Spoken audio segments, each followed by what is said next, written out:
Welcome to HardwareFX.com. My name is Jason, and I am the lead reviewer for HardwareFX.com. Today, we're going to be taking a look at the BCD-1 microphone from MXL. Let's take a look at everything we get inside the box first. First up, we get a cleaning cloth. You want to make sure your microphones are sparkly clean at all times. Next, they give you a quick start guide. Now, this is actually kind of cool. If you've never used a microphone or you've never recorded or anything like that, this is basically a step-by-step guide on how to do different kind of instruments, from acoustic guitar to guitar, electric guitar, drums, piano, anything like that. And in the back here, there's an FAQ on questions that you might have. You can go on Google and look these up, but it's kind of cool that they give you the guide straight out. This is your warranty information for your microphone. It actually has some of the specs and the pattern and the frequency chart, but your warranty information is down here on the bottom, so do not lose this. Of course, you get a sticker. Everyone loves stickers.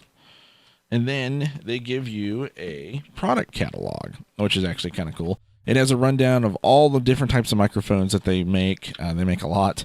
It gives you a picture, description, all of the stats, what it's good for, and of course the pattern, frequencies, basically all the information you need to know about picking out your next microphone, which is kind of cool.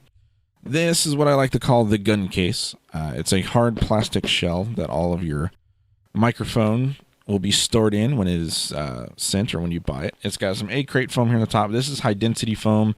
I keep all of these for all my MXL mics. They make great storages for them. And of course, if you want to protect them when you're on the go, then it's not a problem.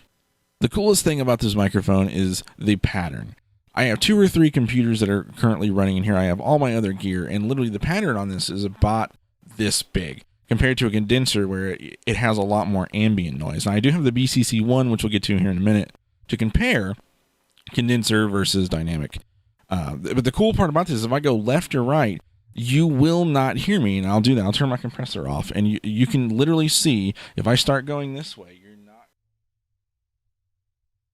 But if I come back here down to the middle of the microphone, it picks back up. So literally the pattern on this is very, very small, which is great because I have some fairly noisy machines under my desk, and it's not picking them up at all compared to the condenser microphone that will pick up more of the ambient noise. So let's go ahead and switch over to that. Here's the BCC-1. It's nickel plated compared to the flat finish of the other one. My wife uses this one because she calls it the bling mic. So let me switch over to that one real quick. All right, as you can tell, I am now on the BCC-1. Big sound difference. There's actually a huge sound difference in the two. The dynamic mic takes a little bit more tweaking than the condenser. These are all running flat EQs. I didn't want to show any differences with the EQs. I wanted them all flat to show the difference in the sound.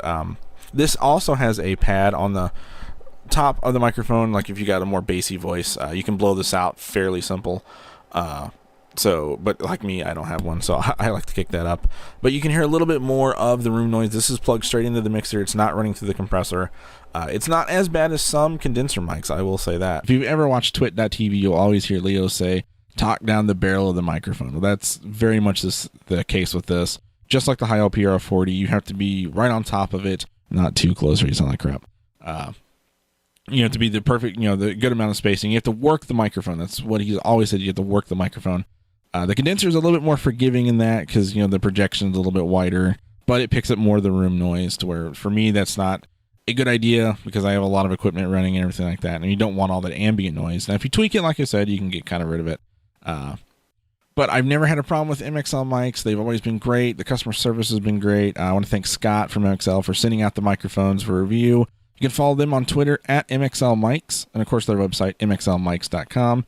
You can follow us on Twitter, twitter.com/HardwareFX, facebook.com/HardwareFX for the Facebook. Like the Facebook page, please. Subscribe to YouTube, youtube.com/HardwareFX. But if you go to our website, HardwareFX.com, you can find all of our social media links there at the top and tech news and other reviews and everything like that. My name is Jason, and we'll see you next time here on HardwareFX.com.